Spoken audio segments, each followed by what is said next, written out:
Here's the typical crate that the boat would arrive in. Right now I'm just taking the lid off here.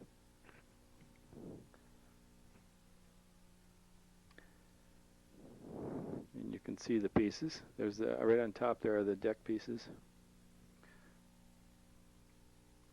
Out of the box. Now in the case of the Swifty 11, which this is, it comes with its own building jig pieces in the box.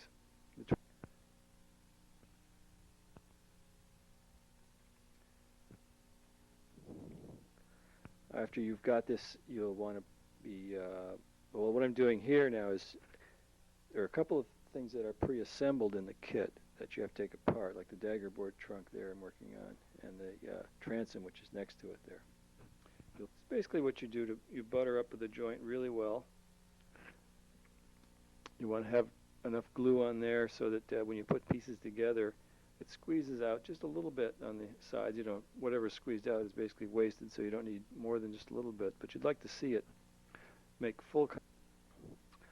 Well, all this is detailed in the kit instructions, of course.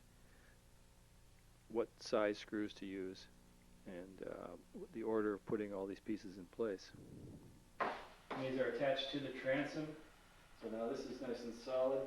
The middle seat support, the front seat support, and the dagger board trunk. And I'm going to go right down. I'll get out of the picture here, but I'm going to get right down to the end of the plank, just pouring out that much. Just up to the pencil line. Now you get quite a bit of time to work on this, so you can be careful. Even in warm weather, you probably have at least a half hour. I mean, you don't need that, but you know, 50. And then try and find the hole with it. Now I've got the tip in the hole, and to check, I can see that the pencil lines, again, I was talking about the 3 hatch lines, are all lined up. The pencil line that's the edge thing is in the right place. So I'm going to draw that one out. Now I'm going to go on down the plank. At the back here, it's hung up. Once you got that first pair, you won't have any trouble doing the others.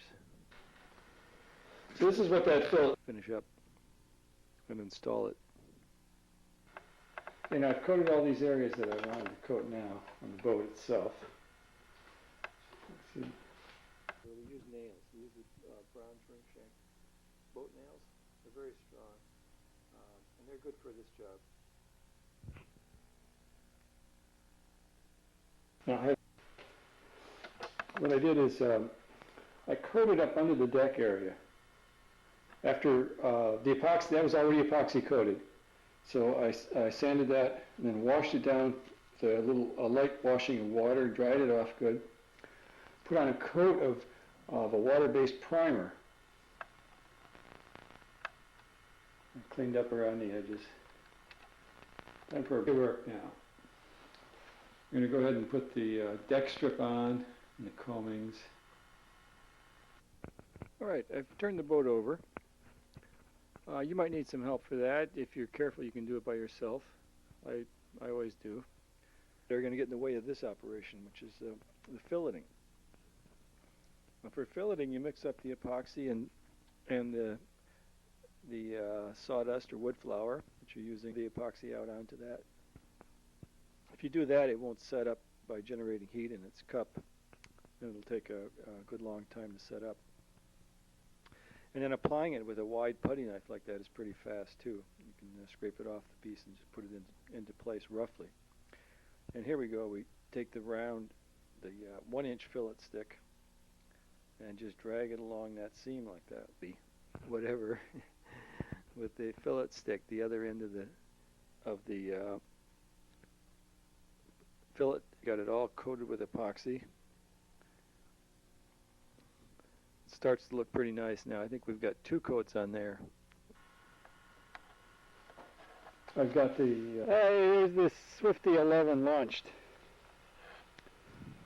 and there goes the captain ready to take it out for a spin.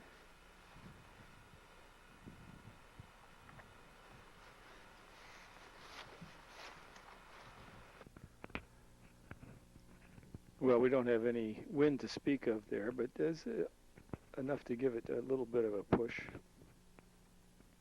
It's always fun taking this first sail. Now you notice, and on the 40 hours. Oh, there goes the cat. Now he's taking a solo sail. That's his first, I think. Little